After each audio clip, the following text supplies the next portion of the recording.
kind of tribalism of saying, here are these two groups of people, and here's how they relate to hierarchy, here are their characteristics? Well, it would be if I was trying to reduce all the individual variability to that.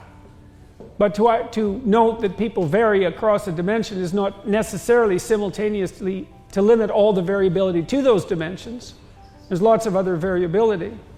And your question to some degree is whether the act of categorization is in itself a limitation on individual freedom, I think, if you push your question all the way down to the bottom. And the answer to that is, to some degree, yes, but it's also a precondition for individual freedom. So, is that sufficient? But you sort of do have certain predispositions that you're giving in the same way in which people from political correctness are trying to say this is what it means to be a woman, these are the kind of things that it is expected from a woman to do to defend herself. And it seems to me that you are making a similar claim about this is what conservative people do, and this is how they always relate to hierarchy.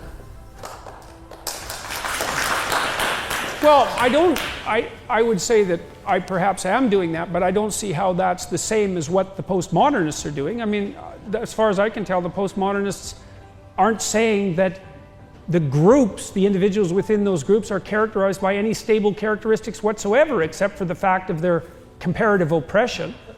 So I don't understand the first part of your argument. I mean, part of the reason the postmodern types have been going after me is because I've dared to say that men and women differ in temperament, which, by the way, they do. So, now, you know, that's actually something that might be worth just differentiating quickly, because it's actually technically somewhat challenging, but also very much worth knowing. I was debating someone on a panel this morning on a TV show, The Right Stuff. And this was a woman who led the Women's Equality Party. And she cited some psychological literature that purported to claim that men and women were mostly the same. And that's actually true. We are more the same than different. If you look at our temperaments, there's more overlap than there is variance by a substantial amount. And so even on the temperamental dimensions where there is most difference between men and women, the difference isn't of massive magnitude at the center of the distribution. So for example, women are less aggressive than men, which is, by the way, why they try to commit suicide more often, but are much less lethal in their actions. That's one example, but there are many examples. If you draw a random woman and a random man out of the population, the probability that the man will be more aggressive is 60%. If you bet on the man, you'd win 60% of the time. That's not a walloping difference. It's not 95% of the time. You know, it's a difference that is substantive, it's significant, it's measurable, but it's not large by the standards by which such things are judged. But that's not the point. The point is that most of the activity takes place at the extremes. So out on the tails of the distribution. So here's an example. About 9 out of 10 people in prison are male. Why? Because to be in prison, you have to be the most aggressive person, let's say, in 100. Okay. Those differences at the midpoint are large enough so that if you go out to the extremes, 1 in 100 people, you have an overwhelming preponderance of men. And so you can have your cake and eat it too. You can say, well, yeah, broadly speaking, men and women are more the same than different. The overlap is greater than the disjunction. But that's not relevant if what's being selected is often at the extremes, and it often is. So for example, with regards to engineering, there's a fair bit of evidence that people who are more interested in things than in people become engineers. Now, that's not really going to be, what is that, shocking? Are you shocked by that? You shouldn't be shocked by that, right?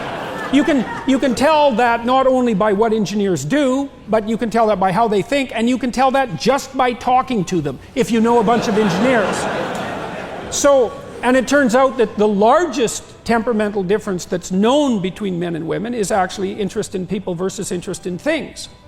And so it has nothing to do with competence, but it has a lot to do with interest. And because you have to be very interested in things to go be an engineer, because that's all you're going to be doing if you're an engineer, then only those people who are extremely interested in things tend to become engineers.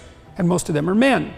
And that's why even in places like Scandinavia, where a tremendous amount of effort has been put into flattening the sociocultural landscape, and successfully, by the way, there's still a preponderance of male engineers.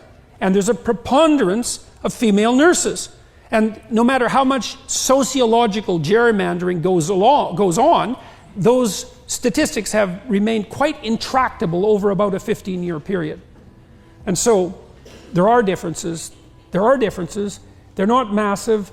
And then you might ask, well, are those sociocultural or biological? It's like, well, that's a hard question to answer, because it depends on how much variability there is in the sociocultural landscape, because the proportion by which something is biological versus sociocultural varies with the sociocultural landscape. That's a complicated thing to digest, because you think of those things as fixed, but they're not. So, but what we have demonstrated quite clearly, and this is mainstream science, despite the fact that people don't like it, this test has already been done. So we developed a personality model that's pretty stable across cultures, purely derived from statistical processes, an atheoretical model if there ever was one, and quite an unattractive model because of that, conceptually, but that's beside the point. Then we saw cross-culturally whether there were differences in the fundamental temperaments of men and women, and the answer was yes, cross-culturally, quite robust. Women are higher in the experience of anxiety and emotional pain, and they're more compassionate and agreeable. Those are the big differences. And they're differences of a magnitude that I already pointed out. Then the next question is, well, to what degree is that biological versus sociocultural? And it's complicated because that variable depends on the sociocultural landscape, but we'll put that aside. You can determine that by stacking up countries from those who have done everything they possibly can to flatten out the sociocultural landscape in relationship to gender, to those who haven't, that are still very stratified by sex. And then what you do is you look at the magnitude of the temperament differences in keeping with the variability that those countries have in terms of their sociocultural egalitarianism. And the sociocultural types, the social constructionists, their prediction is, as cultures become more egalitarian, men and women become more different, more the same, because it's environmental. That isn't what happens. Exactly the opposite happens. As you flatten out the sociocultural landscape, men and women become more different. The data is in. The experiment is done. Tens of thousands of people, multiple countries. And it's not what anyone expected. And you might think, well, it's all the right-wing psychologists. It's like, all the right-wing psychologists are in this room, sitting in this chair.